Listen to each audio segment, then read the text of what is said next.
Our life is nothing but an outcome of the big and small decisions we make every day, all day long, till we breathe our last. And we cannot make bad decisions if at the core of our bad decisions lie our top core values. By that I mean, if you make your big and small choices basis the top values that matter the most to you, your decisions will never prove wrong, and that's a guarantee. If your current life and everything around it gives you an opportunity to live your top core values most of the times, then your life will be extremely fulfilled and you will experience joy for reasons known or unknown. On the hindsight, the grandest of lives may still bring a lot of inner turmoil and sufferings of all forms, physical, emotional, mental, and all the other forms you can imagine, if your life is not allowing you to live your top values, Now, it's not only important to understand your top core values, but also to understand which ones matter the most of you, because it's very likely that you will have a lot of values that you want to live by. But what matter the most are the non-negotiables, and even amongst those there will be one or two that will be more important than most of your other top core values. So if you're seeking success in your own terms, and we are not going in a discussion about what success means to you, because it will mean different things to different people and that has a direct correlation with your values. Now if you're seeking success and fulfillment on your own terms, it's very, very important that you live your top core values every day, all day long. And it starts with understanding your top core values. Now, if you've checked out my previous videos, you would understand that I talk about the quality of life in a holistic view, and I believe, and I've always advocated, that you must start any developmental journey with a self-assessment. So we've spoken about different areas of life, and we've also spoken about what really constitutes your whole self, because we believe that it's not possible to develop only in one area of your life and let the others suffer. Every area of your life is interrelated, and by areas of life I mean your health, wealth, relationships, etc. You need to check out my previous videos to understand that in more detail. I mean that if your health is impacted, it's very likely that it will impact your finances as well. If your personal relationships or your primary or secondary relationships are not doing great, it's highly likely that you will experience its negative impact on your profession, so on and so forth. So let's dive into identifying what creates our whole self. We've actually done that in one of our previous videos. We spoke about appearance, behavior, communication, and digital presence. We spoke about our knowledge and skills, and we spoke about various other elements that create our whole self. Now if you see, values lie right at the bottom of it. And I have mentioned in my previous videos that our values drive nearly everything that we feel, we do, and we behave in our day-to-day life. A lot of times, in fact most of the times, our attire, our behavior, our presence, both online and offline, our knowledge, skills, and everything else, our traits, our attitude, even our motives, are driven by our values. That's the significance of our values. So we've spoken that if we're aware of our core values, we'll be able to experience good decisions, enhance fulfillment, and inner peace. Once again, I want to emphasize, it's not only important to be aware of your top core values, but also to understand the priorities, which ones are non-negotiable, and amongst those also, which ones are the most important ones. Now, before I proceed, I want to tell you how to use this video. So it's going to be a short video, not very long, but ideally in physical life it would be no less than an hour or an hour and a half long session. So I strongly recommend that you sit down with a piece of paper and pen if you're really serious about your self-development and identifying your top core values, and do every exercise that I talk about here while you're watching the video.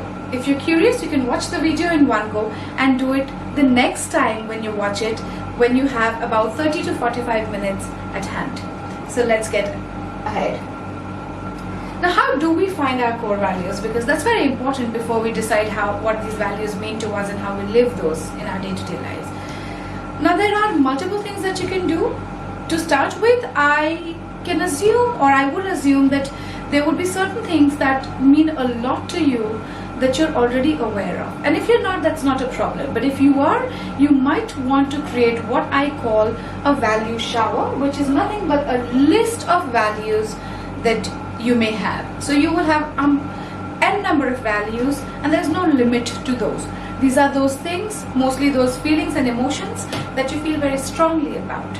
Let's say when you see a child working at some place, you feel really strongly against it. So you perhaps do not like children working, you perhaps like equal opportunities for others, you perhaps like fairness. So it's not really important at this moment to be very specific about the words, as in to really be very accurate about the words. Just write down every word that comes to your mind, which tells you that you feel very strongly for it or against it. It could be freedom, it could be equality, it could be love. So how you're going to do it? Make a list of all the things that matter to you and see why those things matter to you. What feelings or emotions lie at the bottom of it.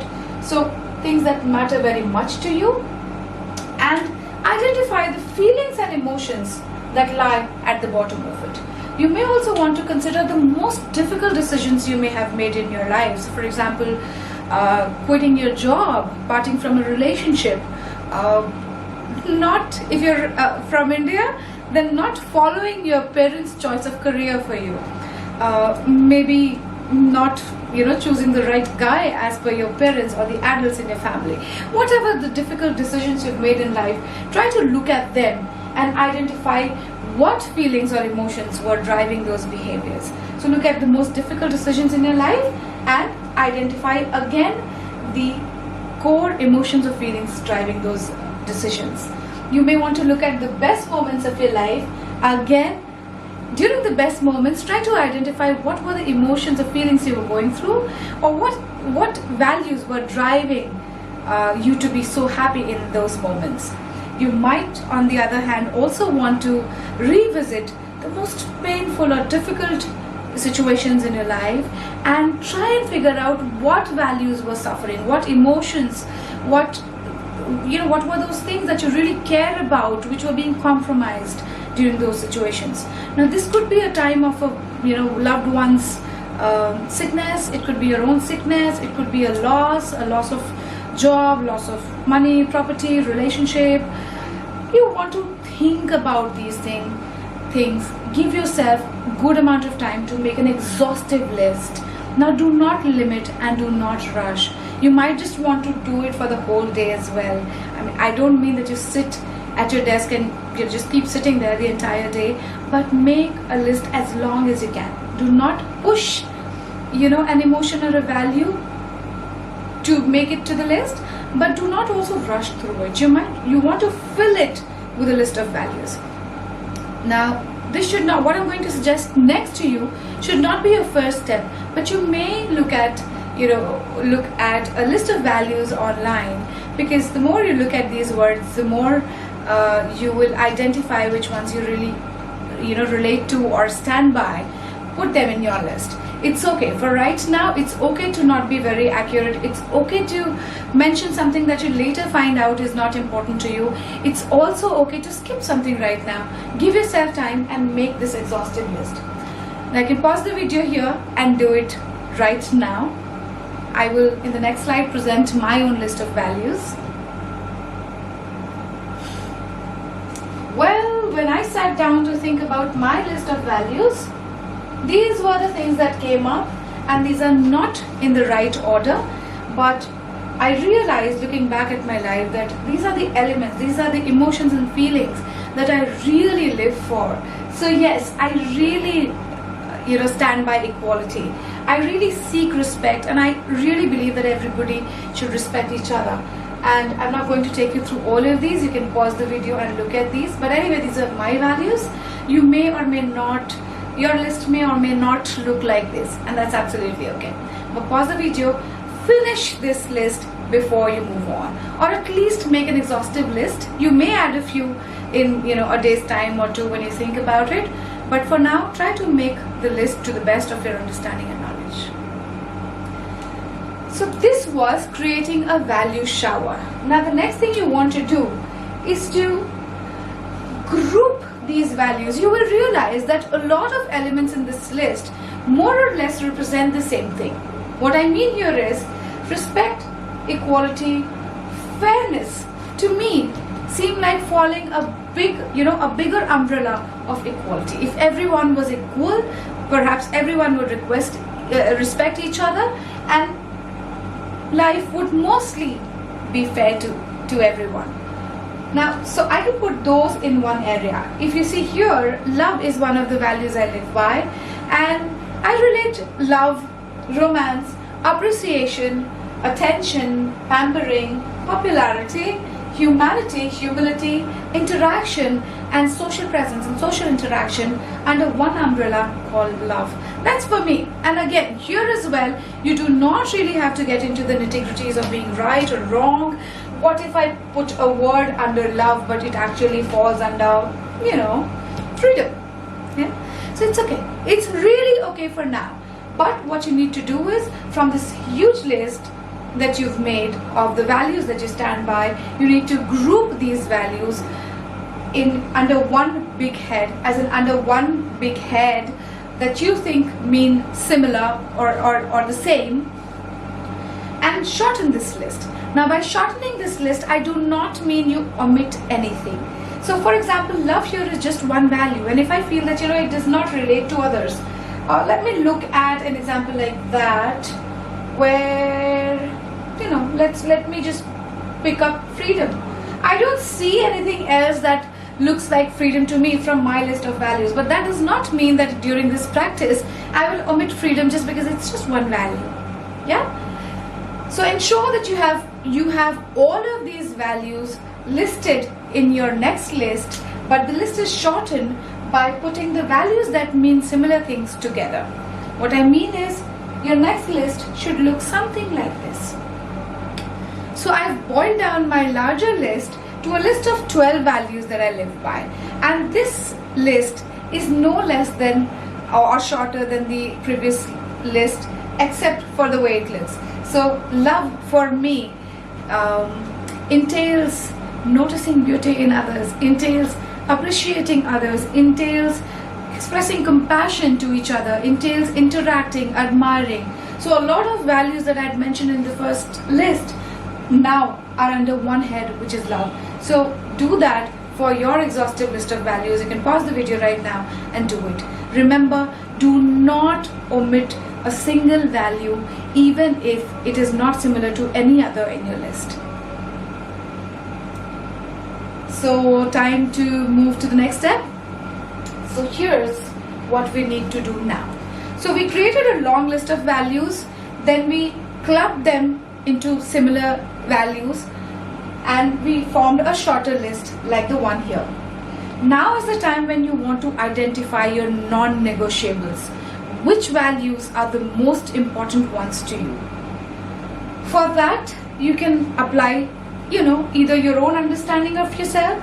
So if you feel that, for me, freedom matters more than love, and that you can identify from some of your most difficult decisions. Now, I don't mean, every other breakup, but what I mean is, if in life you can recollect a decision or a situation where you chose freedom over love, you might conclude that freedom matters more to you than love does. On the other hand, what you could do is you could look at equality and compare it with each of these. Now this process is going to take time, but trust me, it's worth your while. When you do that, you will be able to identify which ones are important, which ones are not. So okay, anyway, I kind of skipped a little bit here. So you rank them later. First you omit the ones that you can compromise. Now I would not advocate for you to compromise on your values, but life is not that easy, right? So very often you have to make a choice between two of your very important values, and it is those decisions which are the most difficult ones. Now, if you know which one of the two conflicting values in that particular situation matters more to you, you will be able to make the right decision, which is why this step is extremely important. It will take time for you to think. You cannot rush into this step, so pause it, think, and what you need to do here is you need to apply certain filters to all of your values to see which ones make it to the next list. So you're going to omit whatever is a negotiable value, which you can compromise if need be. By that I don't mean the value is any less important. That it does not matter to you. What I mean is that it's not as important as your non-negotiables. So how do you do that?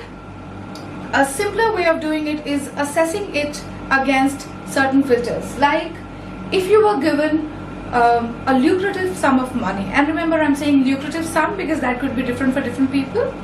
Would you give up on equality if you're given a lucrative sum of money?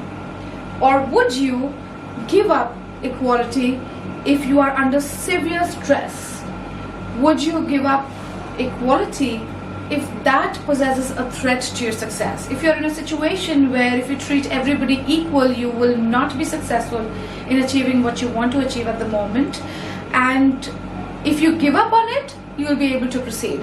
So will you sustain your value during extremely stressful situations, or during a situation where living this value is costing you your success? The last one, do you see yourself living equality as a value for the next 5, 10, 20, 30 years of your life? Now these are the 4 filters that I mentioned. The money filter is the easiest to use, but I recommend that you put each of these through all of these. If your answer to any of these is yes, you will compromise on, let's say, growth. If it possesses an obstacle in your success, let's say sometime in the future you have to choose between growth and success. Will you give up on growth? If you will, then growth does not make it to the next list.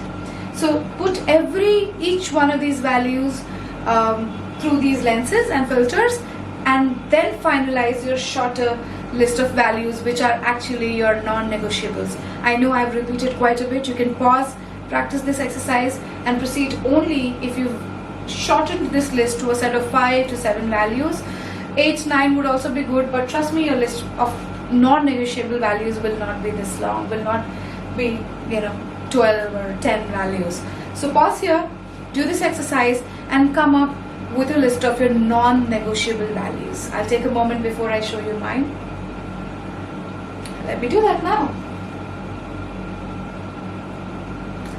So when I took all my values through these filters, I realized that my non-negotiables are freedom, love, growth, peace of mind, financial independence, and health. And that's not it.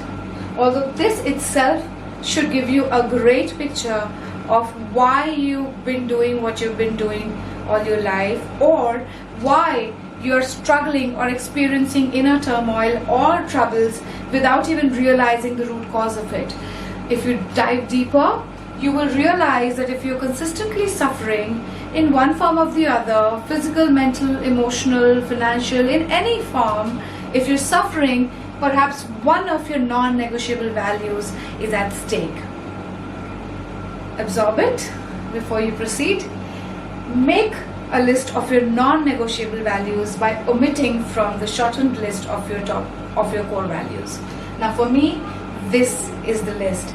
These are the non-negotiable values that I stand by. But it does not stop here.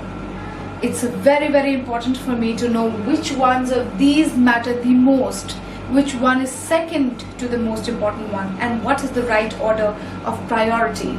For example, so that if ever in my life I have to choose between love and freedom, I should know which one I will choose.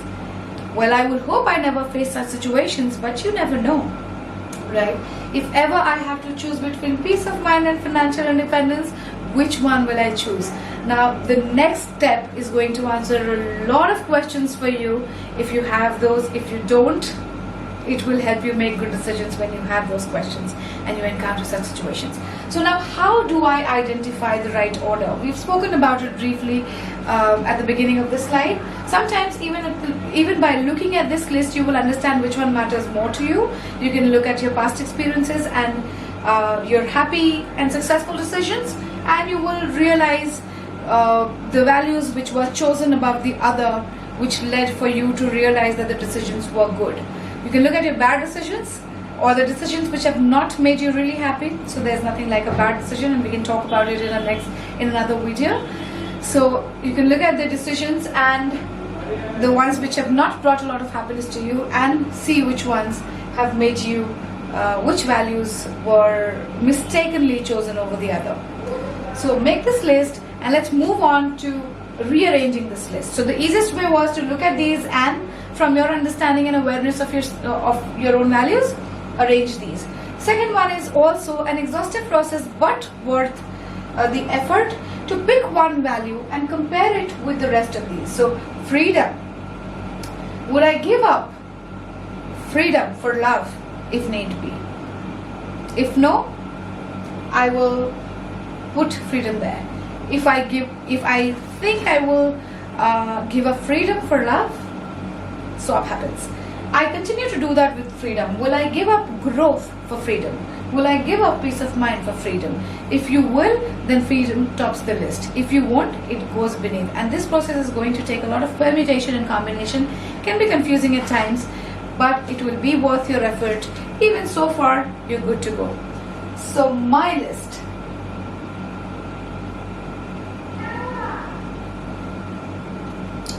Looks like this. So here, ladies and gentlemen, is my list of priorities in the order of significance. Peace of mind matters the most to me. Health matters after it. Freedom, love, financial independence, and growth matter to me in the same order as I've mentioned. Now, for the longest time in my life, I believed that I was driven by love and I could give up everything in life for love. Thanks to maturing and growing up, I know better. And I'm not saying those who give up everything for love are wise, but what I'm saying is that's not me. Me seeks peace of mind. So this is the set of values for me. If you've really followed my instructions and the slides and taken your time to practice these exercises, you've come up with a list for yourself. I'm not limiting the number of values to 5 or 6 or 7 or 10, but I will suggest that the shorter your list is, the better for you, because you can be certain that those are your non-negotiables. So that is how you identify your top core values. And afterthought is, your values don't change. Your awareness of yourself just improves, if it does. So your values mostly won't change. So for me, love has not fallen down in the list. It's just that my awareness has improved. Keep the values visible. So now when you have this list, either you have it on your mind, but initially when it's new to you, you want to put it visible. Put it at your desk, put it on your laptop, print it and put it in your room, so that these elements in the right order remain in front of you. Always consider your top values and the order of significance before making your decisions. In the next few videos or sessions, we will learn what these values mean to us and how we ensure that we live them in our day-to-day lives. So that's all for now. My name is Shipra Singh, and I've been a learning and development consultant since 2008. You can check my detailed bio in the link below. And that's all for now. I hope you find this useful. Enjoy and happy progressing.